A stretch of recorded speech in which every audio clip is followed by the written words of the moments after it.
தளத்தில் பிறந்து விட்டோம், வந்தவை போனவை வருத்தமில்லை. காட்டினிலே வாழ்கின்றோம், முட்களின் வழி ஒன்றும் மரணமில்லை. இருட்டினிலே நீ நடக்கையிலே உன் நிழலும் உன்னை விட்டு விலகிவிடும். நீ மட்டும்தான் இந்த உலகத்திலே உனக்கு துணை என்று விளங்கிவிடும். தீயோடு போகும் வரையில்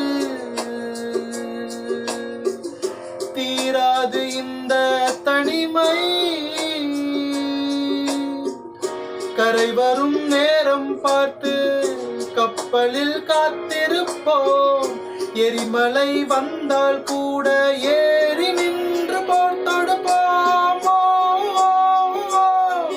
அந்த தெய்வ ரகசியம் புரிகிறது.